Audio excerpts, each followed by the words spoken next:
2 Samuel chapter 17. Next, Ahithophel advised Absalom, "Let me handpick 12,000 men and go after David tonight. I'll come on him when he's bone tired and take him by complete surprise. The whole army will run off and I'll kill only David. Then I'll bring the army back to you, a bride brought back to her husband. You're only after one man after all. Then everyone will be together in peace." Absalom thought it was an excellent strategy, and all the elders of Israel agreed. But then Absalom said, "Call in Hushai the Arkite. Let's hear what he has to say." So Hushai came, and Absalom put it to him. "This is what Ahithophel advised. Should we do it? What do you say?" Hushai said, "The counsel that Ahithophel has given in this instance is not good. You know your father and his men, brave and bitterly angry, like a bear robbed of her cubs. And your father is an experienced fighter. You can be sure he won't be caught napping at this time like this. Even while we're talking, he's probably holed up in some cave or other. If he jumps your men from ambush, word will soon get back. A slaughter of Absalom's army.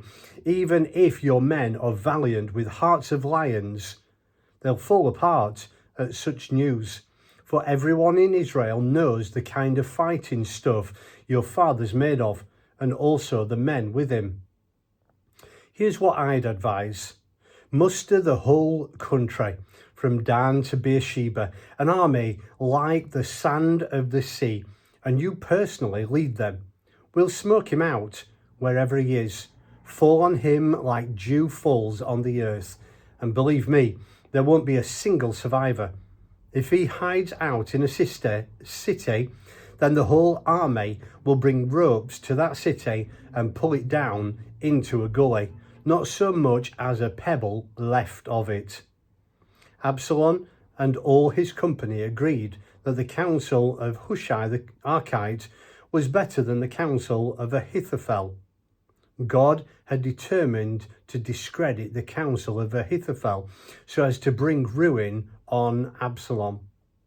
Then Hushai told the priests Zadok and Abiathar, "Ahithophel advised Absalom and the elders of Israel thus and thus, and I have advised them thus and thus. Now, send this message as quickly as possible to David. Don't spend the night on this side of the river. Cross immediately, or the king and everyone with him will be swallowed up alive." Jonathan and Ahimaaz were waiting around at En Rogel. A servant girl would come and give them messages, and then they would go and tell King David. For it wasn't safe to be seen coming into the city. But a soldier spotted them and told Absalom. So the two of them got out of their fast and went to the man's house in Bahurim. He had a well in his yard, and they climbed into it. The wife took a rug and covered the well, then spread grain on it so no one would notice anything out of the ordinary. Shortly, Absalom's servants came to the woman's house and asked her, "Have you seen Ahimaaz and Jonathan?" The woman said, "They were headed toward the river. They looked but didn't find them, and then went back to Jerusalem." When the coast was clear, Ahimaaz and Jonathan climbed out of the well and went on to make their report to King David. "Get up and cross the river quickly. Ahithophel has given counsel against you." David and his whole army were soon up and moving and crossed the Jordan. As morning broke, there was not a single person who had not made it across the Jordan. When Ahithophel realized that his counsel was not followed, he saddled his donkey and left for his hometown. After making out his will and putting his house in order, he hanged himself and died. He was buried in the family tomb. About the time David arrived at Mahanaim, Absalom crossed the Jordan, and the whole army of Israel with him.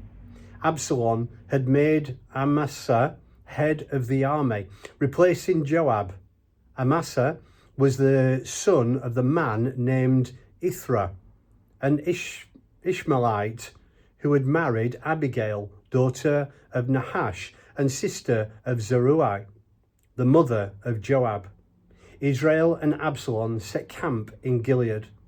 When David arrived at Mahanaim, Shobi, son of Nahash from Ammonite Rabbah, and Makir, son of Ammiel from Lo Debar, and Barzillai the Gileadite from Rogelim, brought beds and blankets, bowls and jugs filled with wheat, barley, flour, roasted grain, beans and lentils, honey and curds and cheese from the flocks and herds.